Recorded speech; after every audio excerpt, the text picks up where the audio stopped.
In the NBA, few things are as prestigious as getting your jersey retired by an organization, but for one reason or another, there are some legends from NBA history who don't have their jersey retired, even if they have the accomplishments to back it up. So, I put together a list of 9 Hall of Famers and All-Stars who I think are worthy of the honor. The only rule I had when making this list was not to include players who don't have their jerseys retired because of bad feelings between them and their franchise, or other personal issues. For example, Mark Aguirre. He was an absolute baller for the Dallas Mavericks, but his jersey doesn't hang up in the rafters because of drama between him and the team. That might be a video for another day, but for now, I just want to shed light on some legends that deserve to get some love. As always, if you think I missed someone, let me know in the comments. Bob McAdoo. He played for 7 different teams throughout his career, but his best years were with the Buffalo Braves, now known as the Los Angeles Clippers. McAdoo was a 6'9" center who won the 1975 MVP, made 5 All-Star games. He was a 2-time champion, first-team All-NBA in 1975, second-team All-NBA in 74, and he was the 1973 Rookie of the Year. McAdoo won 3 straight scoring titles, averaging 30.6 points in 1974, 34.5 in 75, and 31.1 in 76. He also averaged 13.8 rebounds over those 3 years, and even led the league in field goal percentage in 1974. What makes his scoring even more impressive is that he wasn't just dunking and laying the ball up under the rim. McAdoo scored a lot of his points off of jump shots. Honestly, I think it's criminal how McAdoo almost never gets mentioned in conversations for the greatest shooting big men. He only played 5 seasons in Buffalo, but considering the insane amount of production he had those years, I think he absolutely deserves to have his number 11 retired.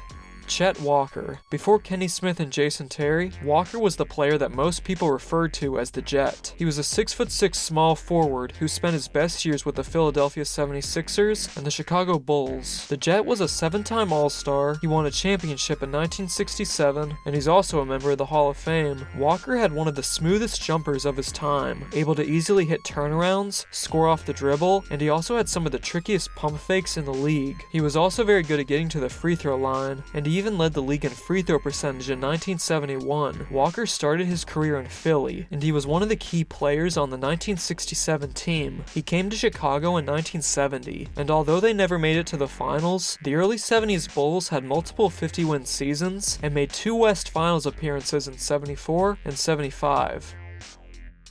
Jerry Lucas. He played for 3 different NBA teams, but he spent the most time on the Cincinnati Royals, now the Sacramento Kings. The 6'8" power forward was a 7-time All-Star, a 5-time All-NBA selection, the 1965 All-Star Game MVP, and won a championship in 1973. He also won the 1964 Rookie of the Year, in a season where he led the league in field goal percentage. In his 7 years in Cincinnati, Lucas averaged 19.6 points and 19.1 rebounds. He had an excellent outside shot, but the thing he was most remembered for was his rebounding. Lucas never won a rebounding title, but he has the 4th highest career rebounds per game average, only behind Bob Pettit, Bill Russell, and Wilt Chamberlain. Those are literally the only players who averaged more rebounds than Lucas. Some people might point out how the Kings already have a number 16 retired, but the Knicks have the number 15 jersey retired for 2 different players, Dick McGuire and Earl Monroe, so it's not like it's never happened before.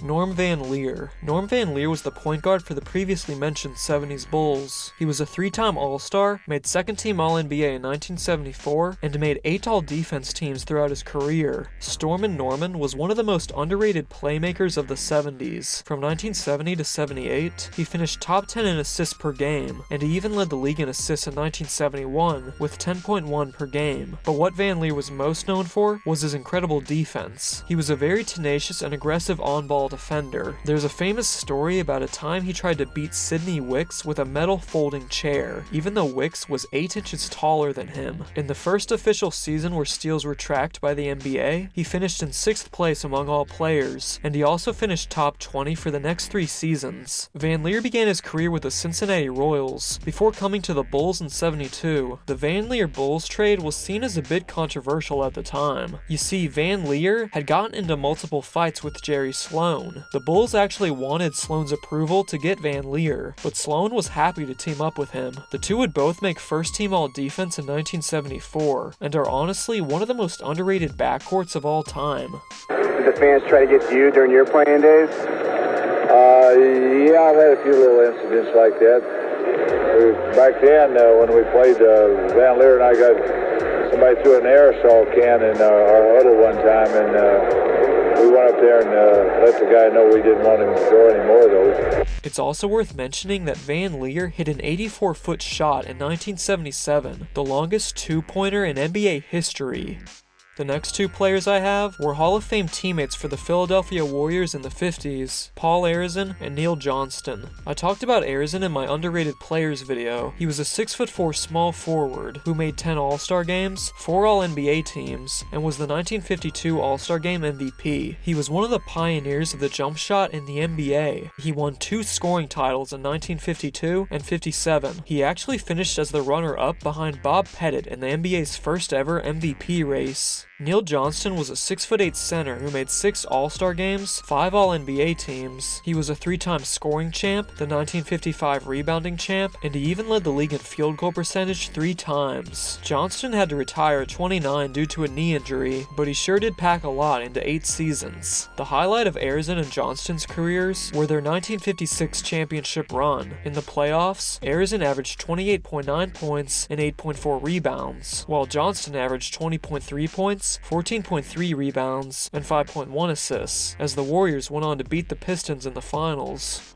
Cliff Hagan, the 6'4" small forward, was an integral part to the Hawks' success in the late 50s and the early 60s. He made 6 All-Star games, 2 All-NBA second teams, he won a championship in 1958, and he's also a member of the Hall of Fame. Hagan had a very good hook shot, and he was usually the Hawks' second highest scorer, behind only Bob Pettit. His highest scoring season came in 1960, with 24.8 points per game. Despite his relatively short size, Hagan had a great stretch of rebounding from 1958 to 60, when he averaged 10.1, 10.9, and then 10.7 rebounds per game. The Hawks lost the 1957 finals, but when Hagan became a starter the next year, the Hawks won the 1958 finals, making them the only team to beat the Bill Russell Celtics in the finals. The Hawks made 2 more finals in 1960 and 61, but they weren't able to add a second championship. It is worth mentioning how in the 1961 finals, Hagan led the Hawks with 29.4 points, 11.8 rebounds, and 4.4 assists, and he led all players in field goal percentage with 50.9%.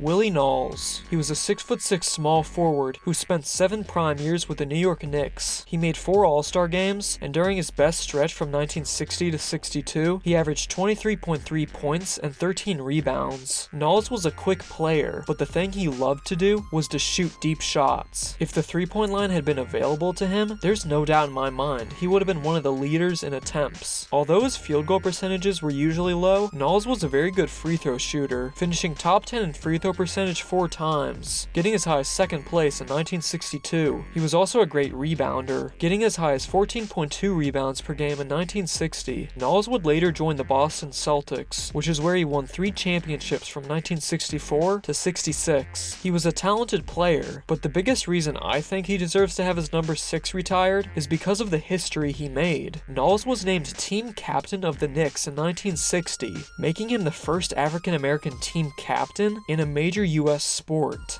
Last on my list is Freddie Lewis. Yes, I know I called this video NBA players that should have their jerseys retired, but considering how the majority of retired Pacer numbers are players from the ABA, and how Lewis did play 2 seasons in the NBA, I think it should still happen. Lewis was the 6-foot point/shooting guard for the prestigious Indiana Pacers of the ABA. He was a 3-time All-Star, a 3-time champion, the 1972 ABA Playoffs MVP, the 1975 ABA All-Star Game MVP, and he's also a member of the ABA's all-time team. Lewis was a great shooter. His pull-up game was top-notch, and he has the 9th most career 3-pointers made in ABA history, as well as 6 seasons where he was top 20 in the league for 3-point percentage. He had a high basketball IQ, and he's also remembered for having a clutch gene. Most notably, he led all Pacers in scoring for the 72 finals, which is impressive considering Mel Daniels, Roger Brown, and George McGinnis were such big scorers, and those 3 all have their jersey retired by the Pacers, which makes it strange to me that Lewis is excluded.